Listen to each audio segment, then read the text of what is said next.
Hello and welcome to Corporate Research Forum webinar on today, 10th of July 2018. Today's topic is data-driven resourcing, what's the future of recruitment? So welcome to those of you online who've joined us before. For those of you who this is the first time, just want to say a few things about how we like to run our webinars. We like to have audience participation, so you will find that you have an opportunity to ask us questions to all of us in the studio here, and also we'll be asking you to take part in some polls, so please do, and we'll like to bring those questions in. So the purpose of the webinar today is we've recently published some research on resourcing, how HR's core competence is evolving, and we had that research event last week. And today is really to pick up on some of the themes that emerged from that research and to have a conversation here in the studio about those. So I'm delighted that here in the studio I have four panellists today. So Claire Thomas from Penguin Random House, Dan Caro from Strategic Dimensions, Gillian, who most of you know as the Research Director at CRF, and David Cumberbatch, who's with RHR International, one of the partners there. So welcome to all of you in the studio. And one of the most interesting things in the recruitment was when we did the research breakfast, which kicked off this research. Gillian and I had a number of you in the room, and you were telling us all about the interesting technology that you were using, and that this was going to drive a lot of change in recruitment, and that there were lots of new whizzy gadgets. And yet, when we got into the research, we found something quite different. So I'm just going to ask Gillian, you know, in terms of, that was how it was positioned, but actually, once you got talking to people, you discovered something else. So do you want to share with us what the headlines were? Sure, absolutely. And it was interesting when we asked people as part of our survey what were the current priorities in terms of improving resourcing. Deploying technology came in third. There were other priorities, particularly improving the candidate attraction and improving diversity came out as the top two. So technology is, you know, an interest area for organisations, but not necessarily the top priority. But what I thought was interesting about the role of technology, it's clearly having a major impact on how candidates go about finding jobs and how organisations look to hire candidates. So I think there's three main areas where we're seeing a lot of change happening. First of all is how candidates and organisations engage with each other. So, you know, we've seen the rise of LinkedIn.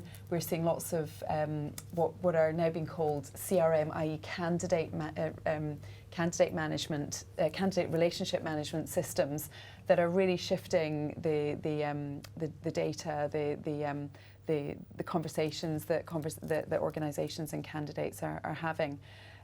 So I think that's really having a big impact in terms of allowing organisations to go direct to candidates rather than having to rely on third parties like agencies and headhunters in particular.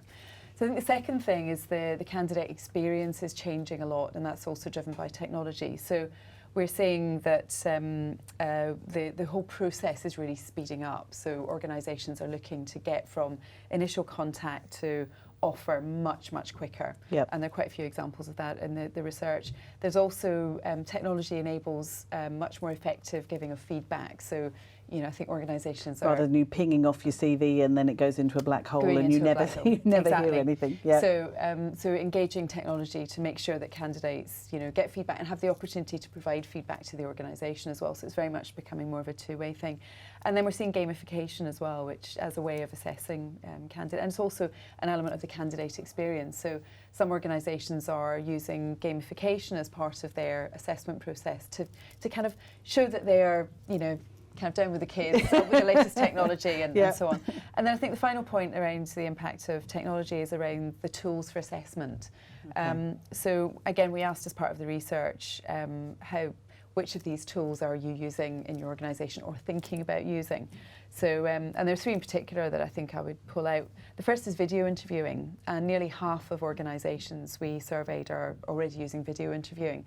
And the great thing about that is it allows candidates to be interviewed at any time. So they're not often, schlepping for hours, exactly, just for an hour so of conversation. Yeah. often from their bedroom at 10 o'clock at night, for example.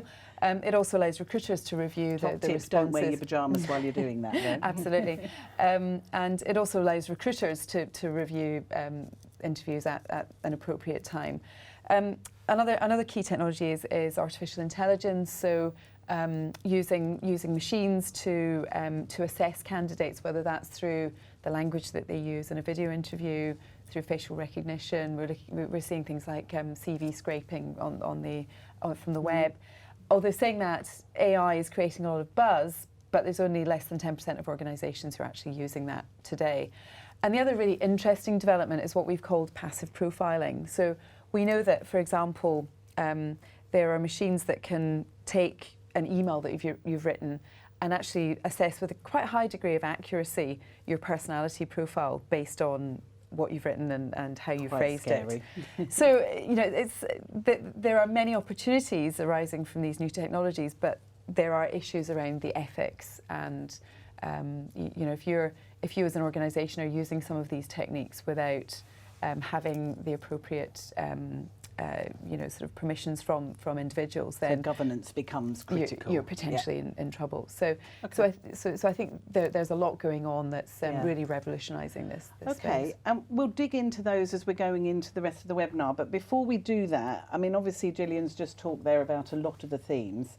And for those of you who are in the audience, we'd be interested to know from your point of view, what is your top priority? So obviously in the people that we researched and we picked that up. So we're going to go to poll 1. We'll carry on the conversation here, but while we're talking, if you'd like to complete your response to this question, what is your organisation's top priority for improving the resourcing process today? So audience, you can be filling that in.